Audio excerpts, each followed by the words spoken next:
What do you do when the one thing you trained your whole life for decides you're not good enough? Not injured, not unlucky, just average. That was Kevin Plank's first real loss. He didn't grow up dreaming about business. He grew up inside locker rooms, cold mornings, sweat-soaked practices, coaches who believed effort mattered more than comfort. Kevin wasn't a superstar. He was the kind of athlete every team needs and no one remembers. Reliable, tough, replaceable. At the University of Maryland, he played football as a walk-on. No scholarship, no spotlight, just work. And that's where the first crack appeared. After practice, everyone peeled off their gear. Cotton t-shirts soaked, heavy, dragging them down. Cold against the skin, uncomfortable, distracting. Kevin noticed something others ignored. Compression shorts didn't behave like that. They stayed light, they dried fast, they didn't cling like failure. That observation didn't feel important at the time. It felt like trivia. Then football ended. No draft, no second chance, no heroic exit. Just silence. That silence is dangerous for athletes.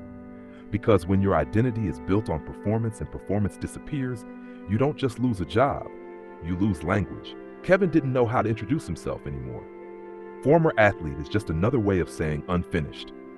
Depression doesn't always look like sadness. Sometimes it looks like restlessness, anger without direction, energy with nowhere to go. Kevin felt it building, so he went back to the only thing he trusted, problems you could touch. Sweaty shirts, uncomfortable gear, athletes settling for equipment that hadn't evolved in decades.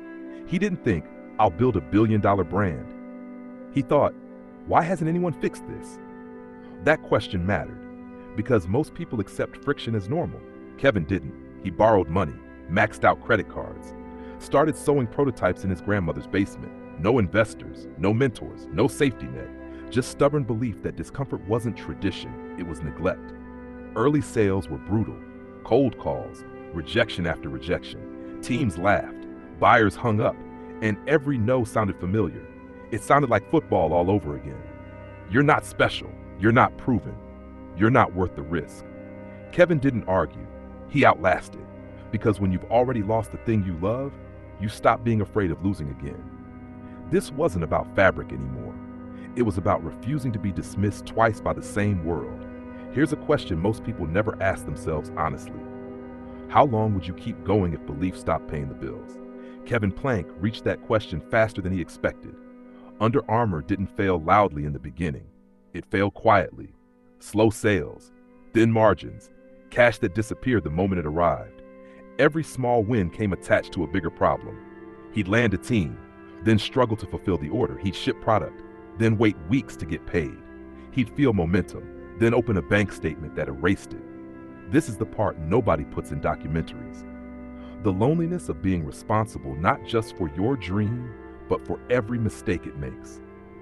Kevin slept in his car sometimes, not because it was romantic, because rent felt like a bad business decision.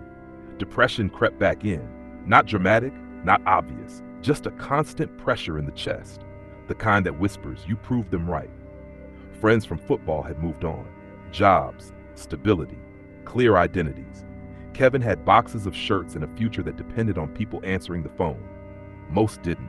Buyers said the same things over and over. Nike already does this. Adidas already owns this. You're too small. You're too late. Kevin heard something else underneath those words.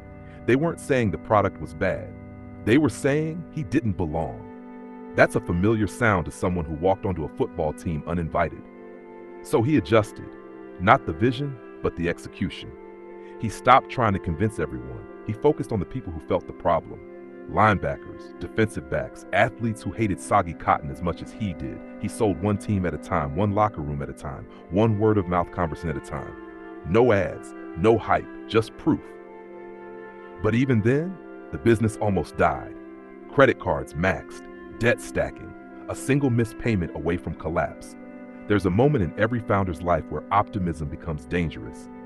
Kevin hit that moment when he realized passion alone was costing him control. So he learned discipline the hard way. Inventory, margins, cash flow. Not because he loved spreadsheets, but because chaos was no longer affordable. This is where many dreamers quit. Not because the dream dies, but because it demands maturity. Kevin didn't become softer, he became sharper. And that shift would change everything. Breakthroughs rarely look like explosions. Most of the time, they arrive quietly, almost politely, like they're afraid of being turned away too. Kevin Plank didn't wake up one morning to headlines. He woke up to an order that was just bigger than usual.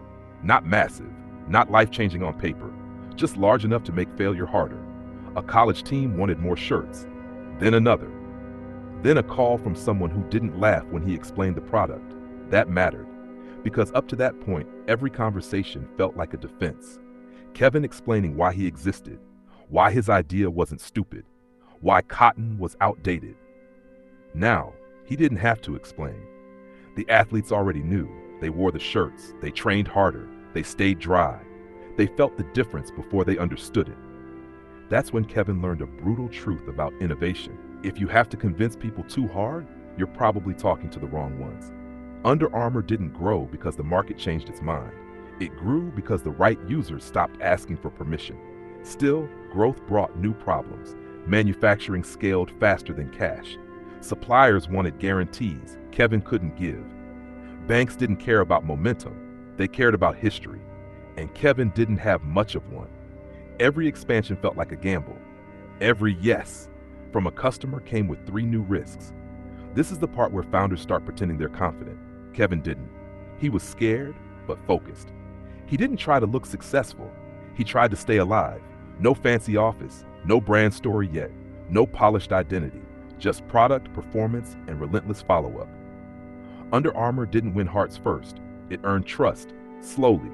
And that pace did something important. It filtered out tourists. Only people who needed the brand stayed close. Everyone else drifted away. Kevin didn't notice it at the time, but invisibility was protecting him. There was no hype to live up to, no narrative to defend, no image to maintain, just work. And in that quiet stretch, Under Armour built something dangerous: consistency. Nike never said his name. No response, no warning, no respect. But something shifted where it mattered most, inside locker rooms. Athletes started choosing Under Armour without being paid to do it. Not because it looked better, because it worked better. That was the real threat. Orders exploded, pressure followed. Kevin Plank had a choice: soften the brand or stay stubborn and risk being crushed.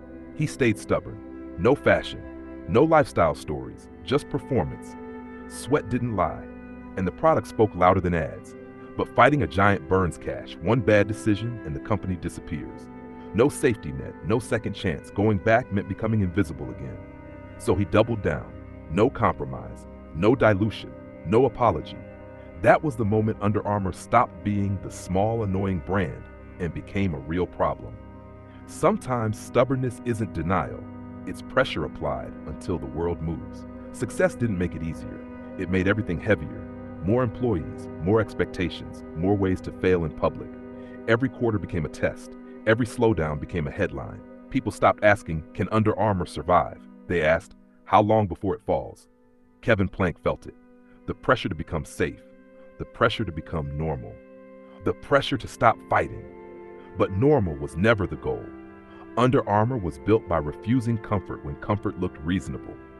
That mindset didn't disappear, even when growth slowed, even when critics got louder, even when the brand stumbled, because the real win was never dominance, it was proof. Proof that you can lose your dream once and build a bigger one by refusing to let go. You don't outgrow doubt. You learn how to carry it.